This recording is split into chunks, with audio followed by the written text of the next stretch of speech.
Dah. Tada!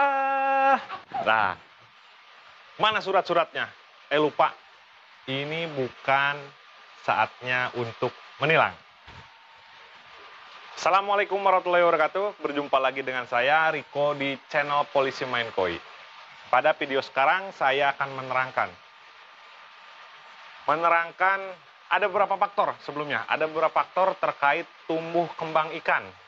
Di antaranya, genetik ikan, kemudian fasilitas kolam, lalu tentang pakan, dan populasi. Ada 4 faktor tumbuh kembang ikan koi yang harus diperhatikan. Jadi, keempat-empatnya harus semuanya terpenuhi atau ideal, atau minimal, ada batas minimalnya, agar tumbuh kembang ikan kita sehat, baik, dan bagus.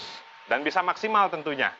Dan memiliki nilai jual yang sangat tinggi. Nah, pada video sekarang, saya akan menerangkan bagaimana untuk keempat faktor ini. Saya akan menerangkan salah satunya pakan. Pakan ada beberapa jenis fungsinya. Ada fungsinya untuk grow, yaitu pertumbuhan, kemudian fungsinya untuk color atau untuk warna, membantu memaksimalkan warna ikan, lalu ada wet germ atau untuk meningkatkan warna siroji atau warna putih. Pada video sekarang, saya akan menerangkan bagaimana cara mengoplos. Tapi bukan mengoplos minuman. Kalau mengoplos minuman itu bisa berakibat fatal ataupun maut. Dan bisa meninggal dunia. Nah, sekarang saya akan mengoplos atau melakukan peracikan pengoplosan pakan grow atau untuk pertumbuhan ikan. Tentunya peracikan ini merupakan versi dari channel Polisi Main Koi. Di depan teman-teman semua, sini sudah terlihat ada beberapa jenis pakan yang tentunya biasa saya gunakan. Ada High Silk dari Kawaguchi, kemudian ada Lokal Tagentar, produk lokal dari kurang lebihnya kalau nggak salah dari Yogyakarta. Kemudian ada Mulan Food Grade. Nah, ini produk lokal juga dari Prima Koi Farm. Kemudian ada Sori High Grow, produk Matahari Sakti. Kemudian di sini ada Ikusu. Ikusu pun merupakan produk dari PT Matahari Sakti. Selain dari 1, 2, 3, 4, 5, kelima jenis pakan yang saya gunakan untuk grow, ada beberapa suplemen yang tentunya saya gunakan pula untuk dilakukan pengoplosan. Di antaranya obat kalk.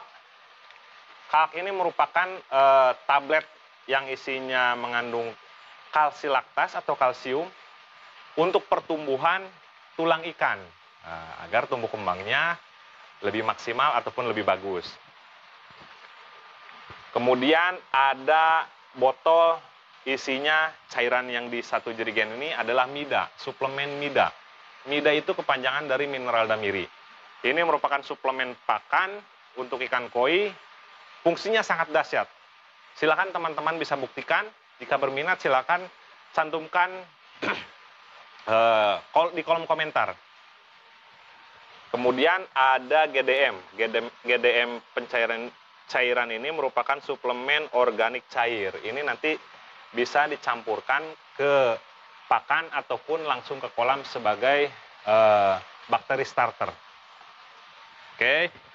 Dari kelima pakan ini yang paling murah akan saya tunjukkan. Pertama paling murah adalah Ikusu. Kemudian Lokal Tagentar, kemudian ketiga paling murah adalah Sori High Grow, kemudian Mulan Koi Food, lalu di peringkat paling atas adalah High Silk. Kenapa saya gunakan berbagai merek? Ini kan ada tingkatan-tingkatannya. Kemudian harga dari yang paling rendah sampai paling murah. Untuk komposisi pakan yang akan saya racik atau saya oplos Sekarang diperhatikan komposisinya. Untuk yang paling banyak adalah pakan yang lebih murah. Yang paling murah sampai yang paling mahal ini komposisinya lebih sedikit. Karena apa tujuannya? Karena untuk lebih menghemat. Karena teman-teman pasti tahu untuk harga-harga kelima jenis pakan ini pasti keseluruhannya lebih mahal dari yang namanya beras. Beras yang biasa setiap hari atau kesehariannya kita konsumsi. Oke, lanjut saja. Kita mulai untuk melakukan peracikannya. Untuk komposisinya atau takarannya bisa dilihat, diperhatikan. Di sini saya menggunakan satu buah baskom kecil, lalu di sini ada centong untuk menanak nasi. Biasa ownernya itu makan mie goreng. Nah, sedangkan ini pakan-pakannya semua harganya melebihi dari harga mie goreng. Tapi untuk hobi jangan takut, jangan sayang-sayang. Kalau kita menyayangi makhluk ciptaan Allah, mudah-mudahan semuanya itu diganti. Ikan-ikan kesayangan kita pun sama, mendoakan mudah-mudahan ownernya diberikan rezeki yang berlimpah. Amin ya robbal alamin ya. Gitu. Jadi kita sayang terhadap makhluk Allah, mereka pun mendoakan, insya Allah. Oke. Untuk dosis saya gunakan tablet calf, 1 tablet untuk kurang lebih 2 kilo pakan oplosan. Sudah saya campurkan atau larutkan ke air. Ya. Kemudian pertama kita masukkan pakan lokal tak gentar. Pakan lokal tak gentar. Kita masukkan. Kita masukkan semua.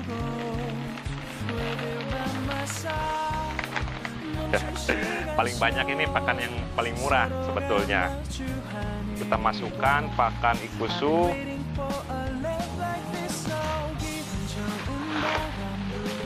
Oke, semakin pakan yang mahal semakin sedikit komposisinya, karena ya tujuannya untuk menghemat. Jadi yang lebih sering habis itu pakan yang murah. Tapi setelah saya aplikasikan tata cara saya seperti ini, alhamdulillah hasilnya menunjukkan progres yang sangat baik. Barangkali teman-teman bertanya, kok dari mana ini? Ya saya pun sama belajar dari para senior, menggabungkan, kemudian bereksperimen. Nah, kita masukkan pakan sorry high grow.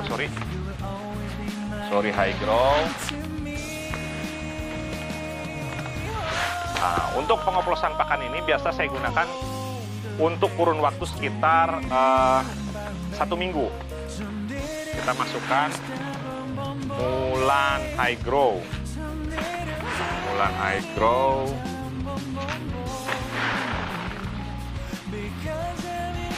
Tujuannya biar lebih irit lah. Sudah dicampur, kemudian ikusunya kurang, tambah sedikit lagi.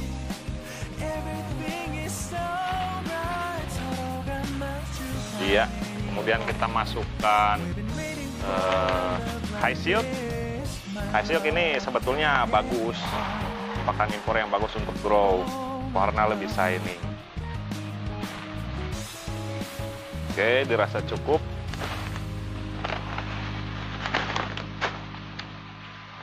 Kemudian kita aduk secara merata si pakan yang telah kita campur tadi. Jaminan untuk pakan yang saya racik ini membuat ikan tidak ada kenyangnya. Tapi jangan sampai coba-coba untuk dimakan oleh si pemilik. Nanti yang tadinya kurus jadi gemuk, yang tadinya gemuk bisa obesitas. Jadi jangan sampai coba-coba untuk memakannya.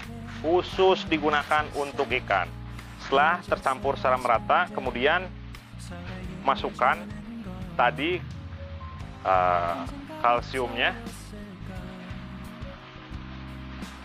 Setelah dimasukkan, kita aduk rata kembali agar menyerap secara merata. Nah, ini kayak pelajaran tata boga aja. Anggap aja seperti itu, teman-teman.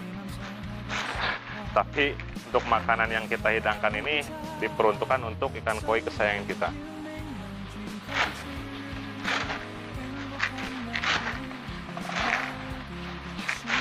Setelah dirasa tercampur cukup,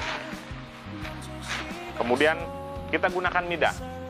Tujuannya mida adalah pertama menambah nafsu makan ikan, kemudian kedua meningkatkan kualitas pakan, kemudian memaksimalkan penyerapan nutrisi pakan. Sebelum digunakan, mida kita kocok terlebih dahulu. Dan untuk hasil oplosan yang saya praktekkan ini tidak akan berdampak buruk terhadap kualitas air. Silakan teman-teman bisa coba racikan ini di rumah. Silakan buktikan nafsu makan ikan meningkat drastis 100% bahkan 200%. Silakan dicoba di rumah. Yang biasa tadinya si pakan ngasih pakan ikan satu hari misalkan 3 kali 4 kali, kemungkinan bisa sampai 20 kali.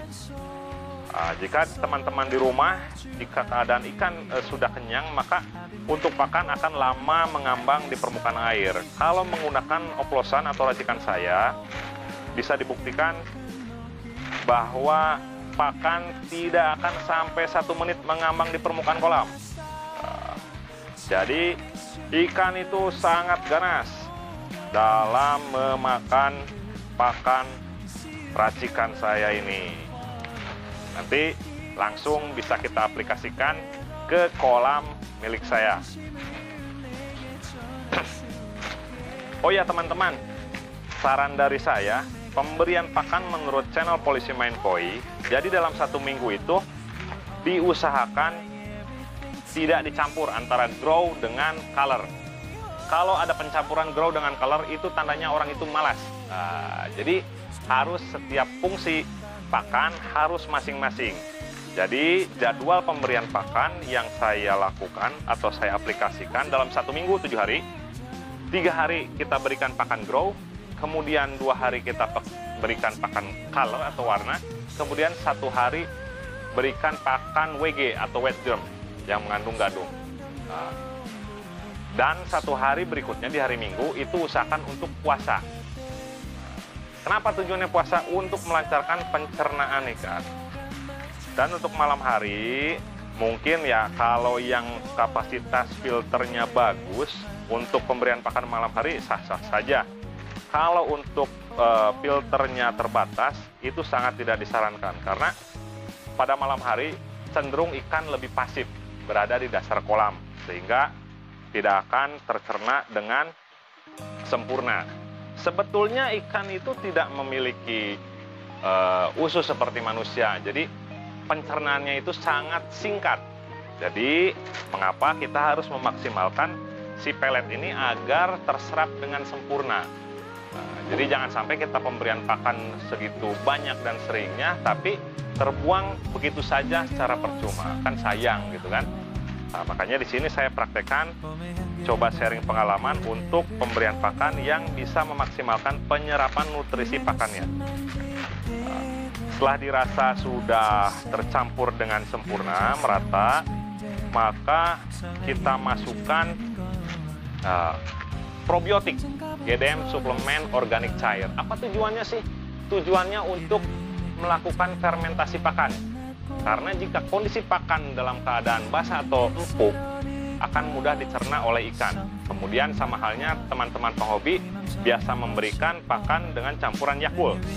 Sebetulnya kandungan bakteri yang ada di Yakult itu sama saja, yaitu Lactobacillus, untuk memudahkan ikan mencerna pakan. Ini pun lebih kompleks sebetulnya, lebih lengkap. Untuk GDM, untuk M4 gitu kan, itu lebih lengkap. Jadi disarankan tidak gunakan Yakult untuk ikan, karena itu buatannya untuk manusia sebetulnya lebih enak dimakan oleh yang punya. Untuk ikan biasa khususkan probiotik tersendiri. Nah, setelah terata, hampir merata, maka kita masukkan probiotik tadi. Kita masukkan kurang lebih 4 sampai 5. Nanti di 2 hari ke depan ini atau besok pun akan mulai jika kita pegang terasa kenyal si pakan ini atau lebih empuk. Itu tandanya bahwa bakteri sudah ada atau hidup di dalam si pakan ini, bakteri baik. Jadi selain pada pemberian pada kolam, disarankan pemberian pun pada pakan agar si pencernaan ikan lancar. Terkadang kan ada teman-teman penghobi yang memberikan pakan makhluk hidup yang berprotein tinggi, contohnya cacing tanah ataupun seperti maggot gitu kan, maggot. Nah, itu diharapkan tidak dilakukan untuk keseharian atau 100% pemberian setiap harinya, karena akan membuat ikan susah untuk buang kotoran atau sembelit. Nah, nanti lama-kelamaan si ikan akan mati, tidak bisa buang kotoran. Kita aduk rata, terus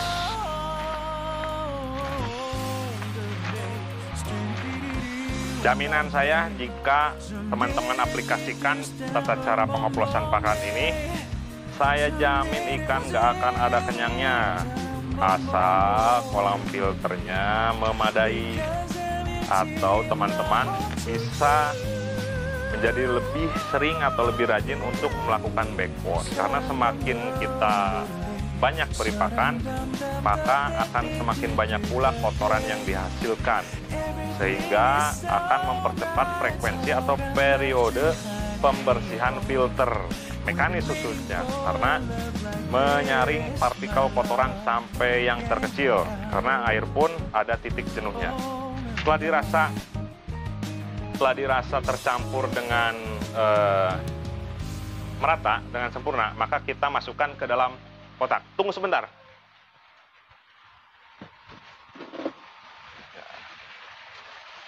Tada! Saya gunakan penyimpanan ini agar tertutup, tidak terkena sinar matahari. Dan setelah dilakukan fermentasi ini agar dilakukan penutupan secara rapat. Pada keesokan hari si pelet akan lebih empuk dan lebih mudah dicerna oleh ikan. Jadi mengandung kalsium yang sangat tinggi untuk pertumbuhan tulang.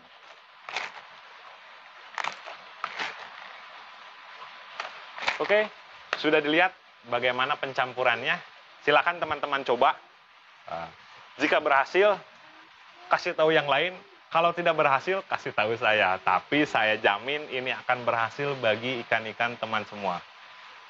Mungkin saya berbagi pengalaman saya terkait tata cara perawatan ikan koi. Nanti di video selanjutnya saya akan menerangkan bagaimana cara mengoplos. Bukan mengoplos minuman, tapi mengoplos pakan warna. Pakan warna dengan bahan pakan yang murah, tapi tidak murahan dan memiliki hasil yang maksimal. Jangan lupa tonton terus video di channel Polisi Main Koi. Jangan lupa like, comment, and subscribe. Wassalamualaikum warahmatullahi wabarakatuh. Salam koi untuk persahabatan.